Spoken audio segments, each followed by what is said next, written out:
Across the globe, the rising cost in housing is encouraging many people to get creative and search out alternatives. One of those alternatives being models of multi-generational living, where families come together to share housing and land resources. Here in Sydney, Australia, we're about to visit one very unique family home that's been designed to slot right in to a suburban backyard.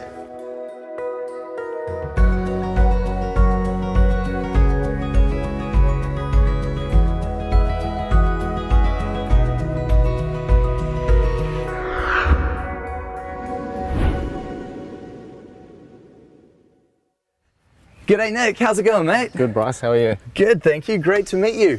Now you are the designer behind this spectacular home, aren't you? That's right, this is a house that I've designed for a lifetime friend, actually, and this is a secondary dwelling built on the block of the in-laws. Now this home, it's obviously brand new on the site and you've just started levelling work around it and everything. That's right. What is the concept behind what you've done here?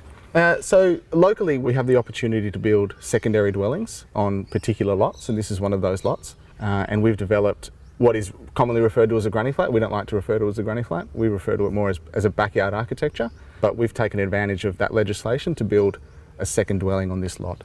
In cities like Sydney, this is becoming very commonplace, isn't it? Because housing affordability, it's just gone crazy. And intergenerational living, this is really one of the only options that's available to a lot of people now, isn't it? With affordability issues, we've really wanted to champion the idea of multi-generational living where families can stay together, shared responsibility and particularly shared financial burden. So absolutely, it's an opportunity to take advantage of that legislation, but also help to densify our suburbs, which is really, really important because when they were set up, they're large lots, a single house, and it's important to be able to make use of this underutilised space, I think. And the owners here weren't interested in having a sizable mortgage, and they've got a young child and they're looking to have another young child. And if there's an opportunity to keep a family together and, as I said, share responsibility, then why not? You know, it makes a lot of sense. Originally, we were living in an apartment near the beach, and then I fell pregnant. So we decided to move closer to our parents and our family.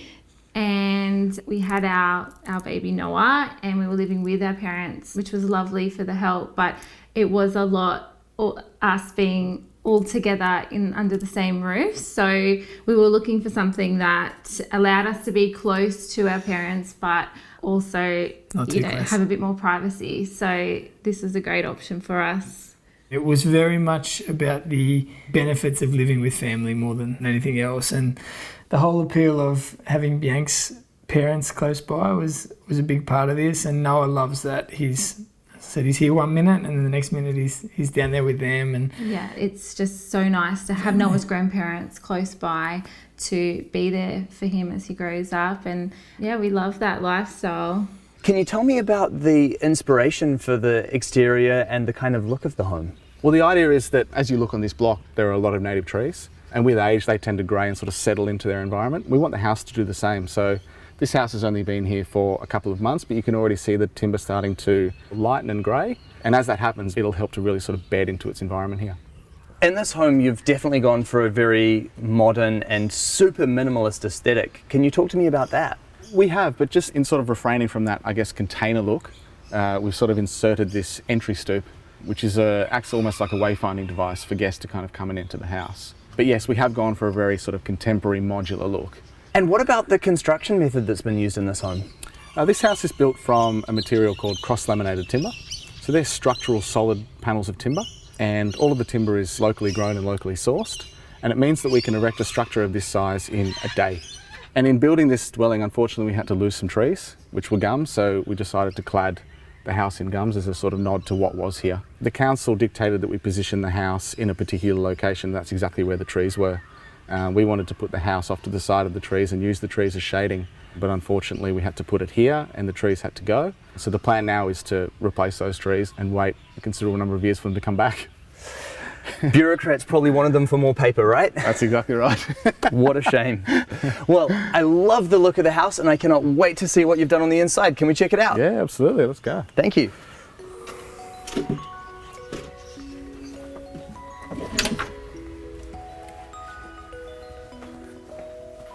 This is lovely. I really like how you've kept all of the timber exposed because it really just helps to warm up the space, doesn't it? That's right, that feeling of warmth and that sort of natural environment is what the clients really wanted. So this is just the structure completely expressed without any additional or superficial wall linings.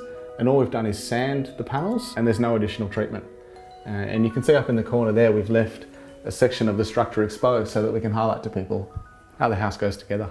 Very clever. So, in addition to this being a very strong home, it's obviously incredibly well insulated because walking in, the noise level has just completely dropped. It's very quiet in here. That's right, a cross-laminated timber house certainly aids in acoustic properties, but also very much in thermal comfort. And we have gone to great lengths to insulate the house because the temperatures can really drop in this area, and then in summer the temperatures can get very, very high. So insulation was something that's very important. And it's really nice how this room just opens out onto that backyard as well. I can see a few chickens scratching in the dirt out there. That's right, it very much feels like they are the only dwelling on this property. It feels like the yard belongs to this house. And yeah, the view is really lovely. And I can see that that really is something that you've done here. You've minimized the windows on the southern side so that there really is no connection or sort of visible looking out onto the main dwelling, and then kept all of the glazing on the north face. That's exactly right, and we've done that for privacy and for some level of separation between this dwelling and the primary dwelling, but also in facing the house north, that's the ideal orientation. And it means that we attract all of the heat of the sun in winter. And so, yeah, each of the rooms connects to the yard and in doing so faces north. Now, talk to me about the living room here. Well, the living room is quite a generous size given the size of the overall house. And we've positioned that as close as possible to the deck so that we get that sort of indoor-outdoor living. And I see you've got fans throughout the house. Is this the only kind of cooling you've got here? That's right. We rely on the circulation of air, and we've positioned all of the windows for the best cross-ventilation. But we also rely on drawing cool air from the earth via the concrete slab. The polished concrete floor is a really lovely finish, isn't it? Yeah, it's beautiful. It's a very sort of quiet finish, and it's very robust given that there's a young child living in the house and potentially another one in the future. And so what about services in this home, power and water? The services here are shared with the primary dwelling. We do have a 5,000 litre water tank, and that water feeds the washing machine and the toilet. But the client is putting some money aside for both a solar system and a battery system so that they can effectively be off-grid. And then behind us is the kitchen. Yeah, it's a really good sized kitchen because what we've tried to do in every instance is put a conventionally sized piece of utility in the space so that it doesn't in fact feel like a smaller home. And we've gone with a concrete coloured bench top to match in, I guess, with the floor and just try and create as quiet a palette as possible. And fully kit out with the appliances in here? Yeah, I mean the kitchen has every luxury that you would find in a conventional kitchen. There's a fridge, a 600 oven and cooktop, an integrated dishwasher, which is great. And the kitchen also contains the utility of a laundry. And one of the things that I see you've tried to do here is connect everything. So the kitchen, for example, is very open to the living space. Yeah, that's right. We've tried to break down as many of the barriers as we possibly can to make the space feel as generous as possible. And the kitchen hugs the southern wall because we don't need any openings there. And it sort of blends into what we've kind of called this function wall that runs along the southern boundary of the house. And then can you tell me about the design of the study? What we did is we reused the cutout of the door to make the desk. So the desk is in the same material as the walls, which helps to make the space feel a little bit bigger. There's some integrated desk lighting and then a large storage unit here, which can become a wardrobe in the event that a second occupant occupies this room as a bedroom. Great. And is this felt that you've got on the wall here? This is a felt, so this is imagined as a pinboard, I guess, given that it's an office. It's a nice way to treat the wall without having to use plasterboard, and it gives us some better acoustics as well. And then what do we have next door? Next door we have the kids' room. Now the idea with this is at the moment we have two small spaces. We have the office and we also have the kids' room, but if this family was to grow, this room could effectively swell by removing this party wall, which is the only wall in the house that is not structural or made from cross-laminated timber. And then there's quite generous proportions in here too, isn't there? Well, I mean, look, this room is probably the smallest in the house, but it has all of the amenity of a bedroom and it's very comfortable for a child. I really like the way that you've thought about future-proofing this home for the family, because even though it is such a small home, by adding elements like the removable walls, you really have given them so many options as to what these rooms might become in the future, haven't you? That's right. If that wall was to be removed, then this would become a very generous space and perfect for two kids and a play area. The proportions of these rooms at present are designed so that we can move from a cot to a single bed, and a single bed will slot perfectly in within that proportion. And that's the same for in the study. A single bed can slot directly in next to that wardrobe, or what would become a wardrobe. And then when the kids are gone as well, maybe a pool room, maybe a bowling alley. We have a design for a man cave. Nice. Yeah. I like that. Gotta have one eventually, right? And then what do we have down the other end of the home? Down the other end we have firstly the bathroom and then the master bedroom. Generous sized bathroom here. It is quite generous, but it's very well designed. It's extremely functional. We have a good sized bath, given the sort of narrow proportions. It's much longer than it is wide. But we have all of the sort of conventional set out that you would have in a much larger bathroom with respect to space. Fantastic. Important to have a bathtub when there's kids as well, isn't it? Yeah, absolutely. That was one of the primary concerns, was to have a bathtub. And it took us a little while to find something that would work both really well for a bath and for a shower, given that there was only one of them. And then master bedroom through here. That's right, last room in the house is the master bedroom. And as you can see, the proportions are like a conventionally sized bedroom. This is a king bed and it fits really, really comfortably. And then we've taken advantage of this little nook to continue the function wall in for the wardrobes. Very nice. So what was it that motivated you to start designing smaller homes? When I began designing small homes, there was a real synergy with the clientele that I'd be working with. I was in that environment myself, living in something small. And with considerations around cost and the cost of living in our cities, small real estate was an opportunity for me and an avenue for young people. So I took a strong interest in designing compact spaces. And obviously the affordability is a huge issue and a huge part of why people are downsizing. What is the cost of this home? This house at 60 square metres is around about $4,000 a square metre, but it can be very difficult to measure the cost of a very small space in square metres because you need all of the amenity of a larger home and there's very little wasted space, and it's the wasted space that is cheap or free. Exactly. Cheapest thing to add to a home is size. That's right. And so all up, what is the final figure there? About $240,000 for this house. So how does that, for example, compare to the average house price in this area?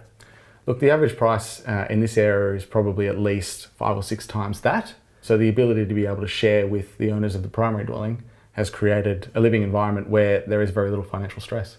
And not only that, I think the most important thing is that here they have obviously not pulled their costs anywhere. It's high quality, it's well insulated, it's beautiful, it's well designed.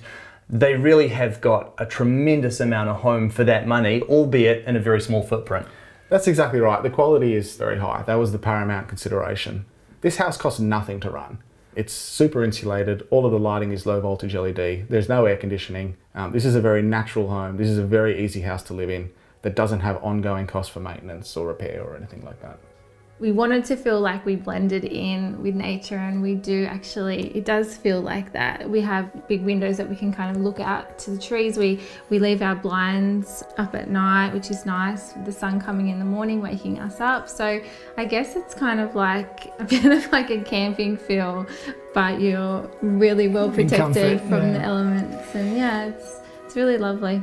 I think for us, we built what we thought would work for now, and it feels really good right now, and I think we'll definitely handle a second baby, hopefully at some stage in here. And it's a really good time, having a family and having small children living in this environment, and also being close to family. It's it kind of works really well for all of us. Well, I definitely think it is a really beautifully designed home. You have done a very good job on this one. Thank you so much for sharing it with me. Thanks for coming out and having a look. To me, multi-generational living just makes so much sense. And it's about so much more than just affordability. It really comes down to connecting people, connecting families, and allowing them to live with one another and share space, but still have a little bit of separation. Wonderfully designed homes like this are truly facilitating that. And there is no question in my mind that we are going to see a lot more of this in the future.